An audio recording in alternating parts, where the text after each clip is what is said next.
Now on 105.9 FM and streaming worldwide on the WMAL app. O'Connor and Company. It's now 6:06 on O'Connor and Company. Thanks for tuning into our Thursday morning show. Coming up at 6:35, Maryland State Representative Laurel Libby.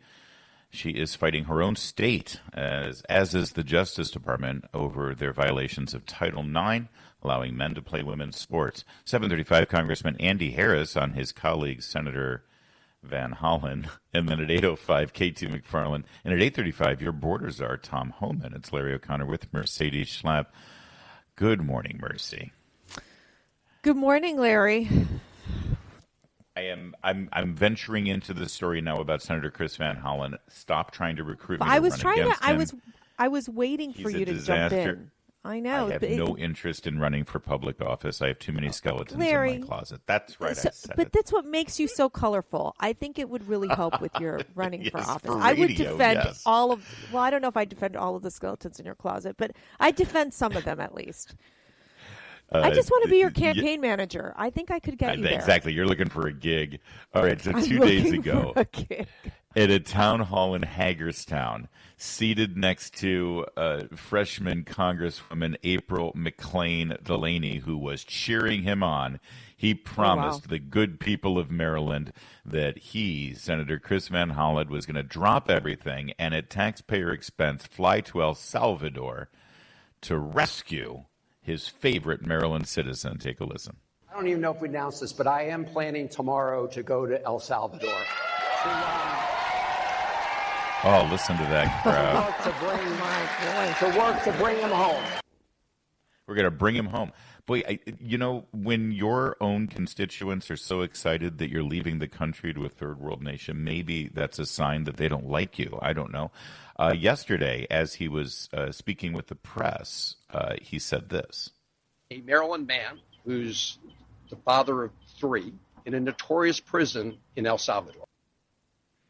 Maryland man, father of three, and once again called him a Marylander here in Cut 7. It is absolutely unjust and illegal to have this Marylander detained one more day. Yeah, once again, you have the facts because you listen to this show. He came into this country illegally in 2012. He was supposed to be deported in 2019. He then claimed that if he were to be deported, he would be subject to violence from the Barrio 18, the 18th Street gang, that, of course, the rival gang to MS-13. He claims he's not MS-13, but hold that thought for a moment. Chris Van Hollen yesterday at Dulles Airport as he was boarding his plane. I love how there's like this minute-by-minute interaction with social media so that he's obviously... He's excited about the PR he's getting. He thinks that this is a great entree to be talked about as a potential presidential candidate. Take a listen to him at Dulles. I'm here at the airport. I'm about to board my flight for San Salvador. The goal of this mission is to let the Trump administration, to let the government of El Salvador know that we are going to keep fighting to bring Abrego Garcia home. Yeah, there you go. What you heard just there is all you need to know. The goal of this mission is to let the Trump administration know. See, this is all about Trump. This isn't about this guy in any way whatsoever. Larry, look, the Democrats, they can barely break through in the news cycle. This is the best they can do. They send Chris Van Hollen out to go become like the spokesperson for the Democrat Party and the spokesperson for criminal illegal aliens. Let's just think about that, too. But I want to just bring up real quick. Oh, go ahead. Well, I just want to finish laying out what happened here, and then we'll analyze it, all right? Because this was such a brilliant move. So Van Hollen is in the air as he's touching down in El Salvador. The White House and the Justice Department revealed more detailed information about this Maryland man, about who he is and what he did while he was in this country illegally. Let's jump to cut 13, Caroline Levitt at the podium. Officially learned, Democrat officials still refuse to accept the will of the American people. Maryland Democrat Senator Chris Van Hollen rushed to Dulles Airport this morning to fly to El Salvador, potentially using taxpayer dollars, to demand the release of deported illegal alien MS-13 terrorist. The Democrats and the media in this room have continually and wrongly labeled Kilmar Abrego Garcia as a Maryland father. There is no Maryland father. Let me reiterate. Kilmar Abrego Garcia is an illegal alien, MS-13 gang member and foreign terrorist who was deported back to his home country. And when Kilmar Abrego Garcia was originally arrested, he was wearing a sweatshirt with rolls of money covering the ears, mouth, and eyes of presidents on various currency denominations. This is a known MS-13 gang symbol of hear no evil, speak no evil, see no evil. Abrego Garcia was also arrested with two other well-known members of the vicious MS-13 gang.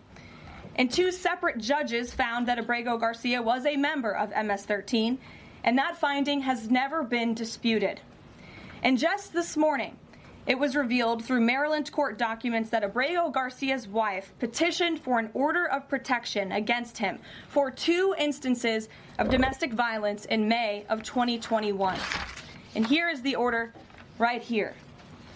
The court ordered that the respondent committed the following acts of abuse. Once in May of 2021, assault in any degree.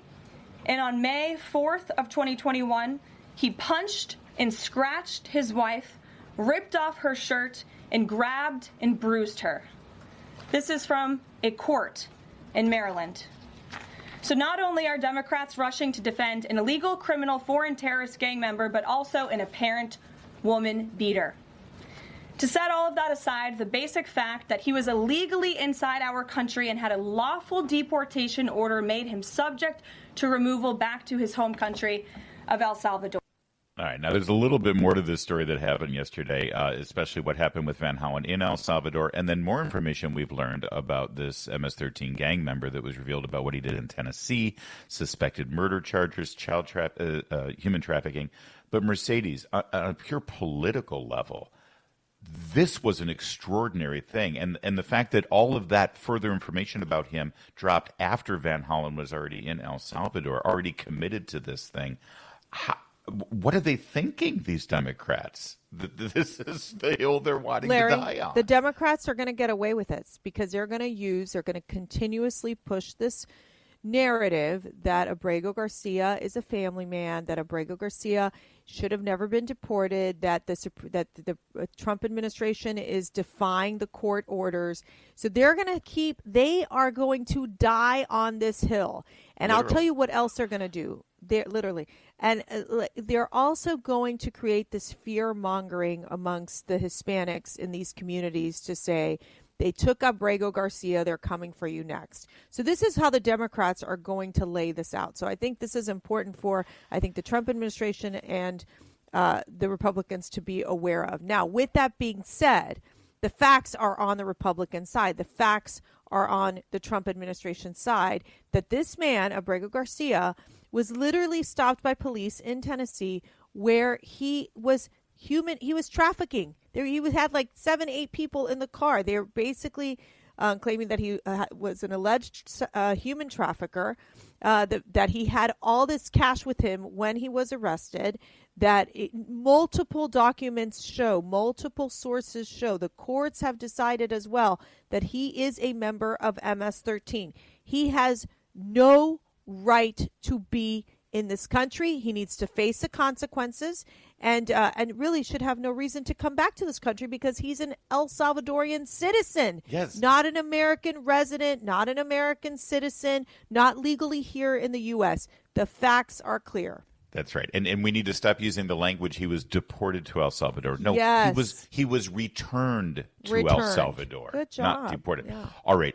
More on what happened yesterday. And I do use the term moron deliberately because Chris Van Hollen is going to have to own that title. He's your senator, unless on what happened to him down there. Also, more information, as you just alluded to, about this MS-13 gang member and more details about his activities here in this country, including wife beating. And finally, in an amazing moment at the press briefing yesterday, when Caroline Leavitt brought out the mother of Rachel Morin, the actual Maryland woman who was murdered, who Chris Van Hollen still has not mentioned publicly, has not phoned this family, has not sent a letter of condolence to this family. He doesn't care about Marylanders. He cares about Chris Van Hollen's political career. We're going to get to all of that coming up. But right now, it's 45 degrees at 617. WMAL, making sense of the news. Live from the Home Paramount Pest Control Studios. Home Paramount, the leader in pest control since 1939. But rather than taking care of the constituents in his state, the victims of illegal crime in his state, he's going to run to El Salvador to protect an MS-13 terrorist. It's just disgusting. That's Border Czar Tom Homan speaking of Senator Chris Van Hollen, appropriately calling him disgusting. And Tom Homan will join us at 8:35. Last night, so Van Hollen gets down the ground in beautiful El Salvador, and it is a beautiful country. Nobody from the Salvadoran government acknowledges his presence. No one takes a meeting with him. No one talks to him. He tries to get to the prison. Nobody lets him in. It was a complete and total disaster for him. Nothing happened. So he's in his hotel room, and he, of course, has time to dial in on Skype to talk to Rachel Maddow on MSNBC. Well, he has nothing better to do, really. True. I mean, think about it, Larry. Maybe get a pina colada, maybe a mojito, but no. Cut 10 here. Here's Senator Van Hollen, who is dying on that hill. It's just a gross violation of basic human rights and human decency. And, I asked the vice president if I came back next week, whether or not I could go visit Gilmore. And the answer was no, he couldn't guarantee that. I said, look, I may be the first member of Congress here, the first senator, but I can assure you more will be coming. And you cannot continue to keep this man locked up in this worst prison in El Salvador. So you've got a foreign government official flying into your country demanding to see a prisoner who is a citizen of your country, maybe lived in a foreign country for 15 years illegally, but has remained a citizen under your jurisdiction. What does Van Hollen say? The arrogance of him to go down there and tell the vice president of El Salvador, you must show me one of your prisoners. I have to talk to them because for 15 years he lived illegally in my state. What an arrogant, pompous fool he is. Well, I mean, to be quite honest, Larry, seriously, this was just a publicity stunt. This is an opportunity for your senator to try to get on national TV, because these senators can never get barely on national TV. And he's foolish seeking out the, let me try to go save this illegal criminal alien who we know is, has been accused of domestic violence, has been accused of trafficking, has been basically viewed as an MS-13 member. I mean, why are they going down this road? It truly doesn't make sense. And look, he knew he wasn't going to get any meetings or anything like that. Their Trump derangement syndrome brings them to the point where they are willing to defend the indefensible because Trump. It is. It is, and they try to make it into the simplified language of a Maryland family man, when in fact the man had no right to be in America and engaged in criminal activities. I'm sorry, right. And you will also notice that they are no longer saying he's just an innocent, Oh no, it's changed. It's changing. Yeah. Now the fight isn't about freeing an innocent man. The fight is about due process. They're going to die on the hill of due process. And by the way, as Mark Levin pointed out last night in his show, they can't even tell you what that due process is supposed to be. There is no due process for a foreign criminal who is incarcerated in a foreign country. There is no due process in America that recognizes that. All right, real fast, I want to end with this because it's so powerful. Patty Morin, Rachel Morin's mother. This was such a brilliant move. At the briefing room, Caroline Leavitt brings her out and talks to the media saying, you're talking about this guy? You're talking about this story? How about my daughter's story? Listen. You know that Rachel's a 37-year-old mother. She has 5 children. We've walked the trail for the last 25 years that we've lived in Maryland. It's a safe place for our family. It's where we go to get a little bit of New England, because that's where we're from, New England. When she went on that trail that day, she was not planning on dying. She wasn't planning on walking to her death. She was planning on going to the grocery store with her girls afterwards. Victor Martinez, he waited for her. He waited for her to come closer. He saw her He saw that there was nobody around. He attacked her. He dragged her 150 feet, blood gushing from her head. It left a 150-foot trail of her blood to the culverts, where he picked her up, he threw her against the wall of the tunnel, and he raped her. But before he did that, he stopped on that trail, and rocks, still stained with her blood, he used them to hammer her head against those rocks. They say at least 20 times they could count the cuts in her head. They said that when they did the autopsy, and I've seen the pictures, there's a 6-inch square in the back of her head where the skull is shattered the way that you would crush an eggshell. And the murderer, the rapist who committed that heinous act in the state of Maryland, was just convicted. That murderer was an illegal immigrant, MS-13 gang member from El Salvador, who was allowed into this country by Joe Biden, Kamala Harris, Alejandro Mayorkas, or as Chris Van Hollen would describe him, he's a Maryland man. He's just a Maryland man. Thank you to Patty Moore, and thank you to Caroline Levitt, for doing that yesterday. As Patty Moore was leaving, she turned back around and looked at the reporters in that room and pled with them and said to them, please tell the truth. Sadly, we are not holding our breath, but we will tell the truth. Now, on 105.9 FM and streaming worldwide on the WMAL app, O'Connor and Company. It's 6:36. We just scratched the surface, by the way, on this Chris Van Hollen debacle in El Salvador. You know, this guy, the MS-13 gang member, was on a terror watch list when he was pulled over in Tennessee with 6 people in the car with him, 7 people in the car, without a driver's license. Mm-hmm. And they were suspecting him of human trafficking. There's more that's been revealed. He's the best of El Salvador. Just the best. The best of El Salvador, Maryland. Really. No, he's the best of Maryland. The best he's of Mr. Maryland. You're right. We should do the best of Maryland rundown. He really is. He's we can all hope to be. Well, the way, how else are you going to get Chris Van Hollen's attention? By the way, one other thing on Chris Van Hollen, think about this for a minute. For him to believe what he says he believes about this Maryland man, you have to also then say Chris Van Hollen is saying that the police department in Prince George's County are liars and they're incompetent, that the court system in Prince George's County are liars and incompetent, that the restraining order that was employed against him because he was beating up his wife was fraudulent and the court should have never put that protective order up. I mean, he's indicting his own state by defending this man who was identified by his own law enforcement in the state of Maryland as a danger to the community. But so it's not just Chris Van Hollen grandstanding and trying to save this guy. He's throwing his entire law enforcement agency under the bus.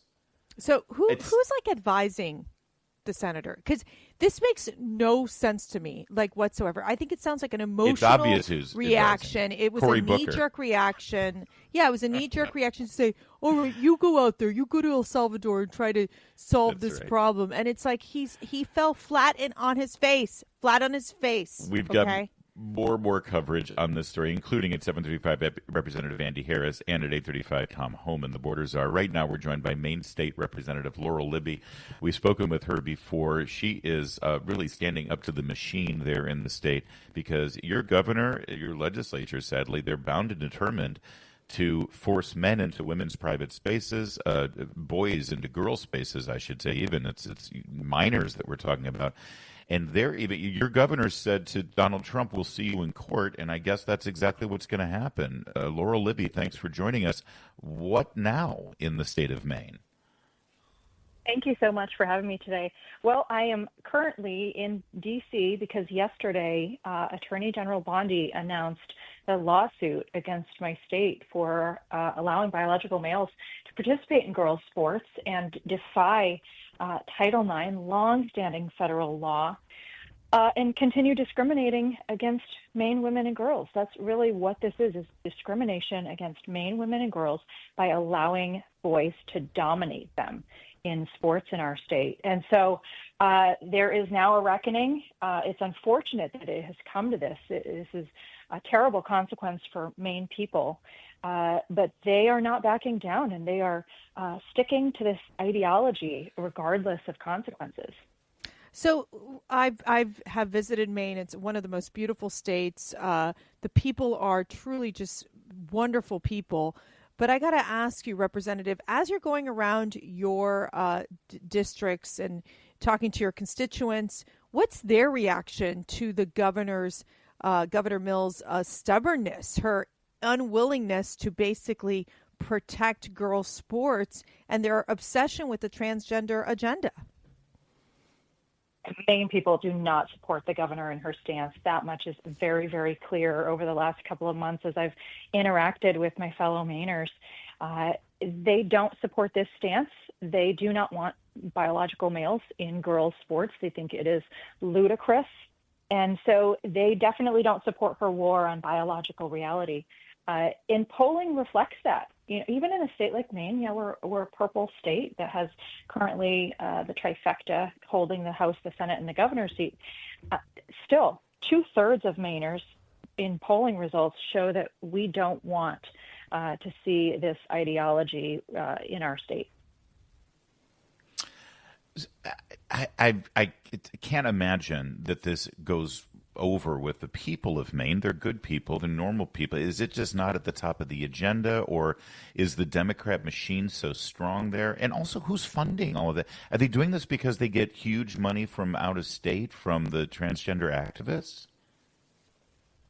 Certainly, the Democrat machine is funded by a lot of liberal woke organizations, and that helps drive their campaigns every 2 years.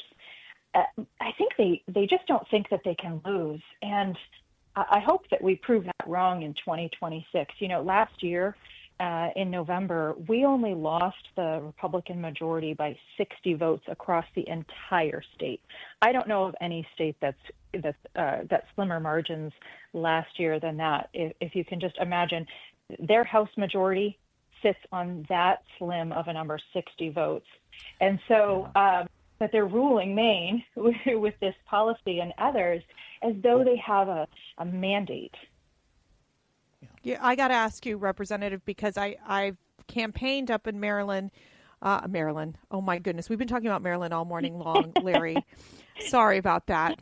But we're dealing with a Maryland man. I don't know if you've heard about him from El Salvador. But in Maine, and it's an interesting state because it goes from, you know, what was, I would say, slightly Republican to then you've had the governorships. Obviously, the Republicans have lost several of these governors' race. You have a race coming up in 2026. I mean, would you throw your hat into that governor's race? Well, I certainly have been asked, and I'm considering all options. At the end of the day, I'll do what I believe is best to advance a more free and prosperous Maine and to work to overcome the tyranny that's been tearing our state down for the last many years. Well, listen, fighting on the right side of this issue is certainly elevating your profile. You were there at the Justice Department with Riley Gaines and the Attorney General, and you deserve to be seen and heard. But you mentioned that majority in the in the House of Representatives there in the state of Maryland. They don't want you seen or heard. They censored you. They censured you because you were speaking out on behalf of women and girls. I thought Maine was, a pretty, pro-woman state. It's amazing how they don't even want you to speak out and have this debate and raise the issue. They tried to silence you. They did, and I'm not sure if they think that's working out for them at this point, but they censured me, and what that means for practical effect for folks who don't know, in Maine, it's really quite extreme. Until I apologize, which of course I won't do, because you don't apologize for speaking the truth and speaking up on behalf of women and girls who are being discriminated against. But until I do, I am not allowed to speak or vote on the floor of the House on behalf of my constituents. So my 9,000 constituents have been entirely disenfranchised by this. And to be clear, this was because there was a high school boy who had finished, like 5th, 6th, 7th place or something in pole vault, then identified as a girl and won the gold medal the next year. And you pointed this out, the absurdity of this. Yeah, absolutely. He had been participating as a boy, which he is, until June of last year. And then in February of this year, he participated in the girls division, and he won the state championship for pole vault. Talk about dominating women's sports.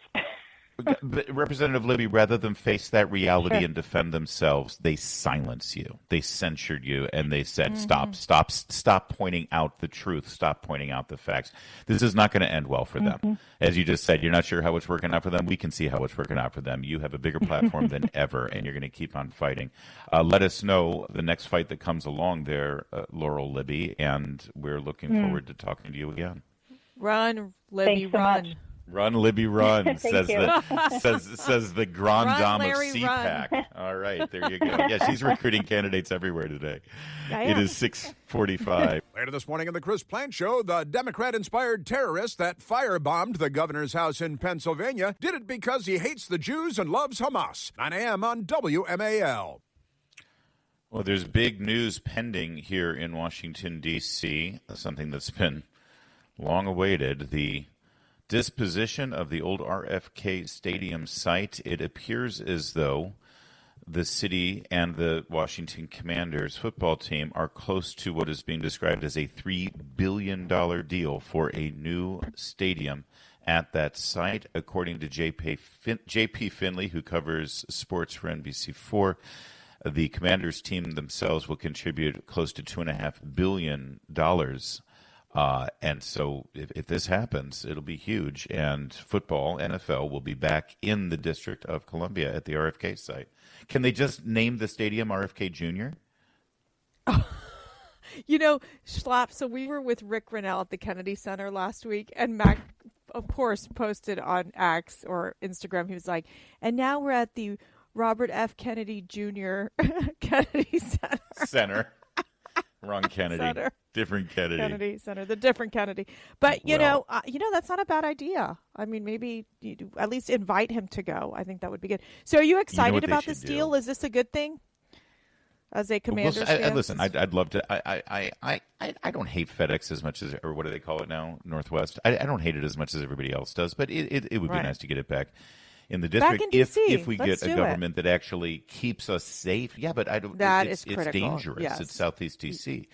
I want the district to actually take it seriously, keep it clean, keep the homeless out, keep it safe. They probably will because they step up for rich people, I suppose. It'll be fine. To really troll people, though, they should say, yes, it's the Washington Commanders, and this is Redskin Stadium.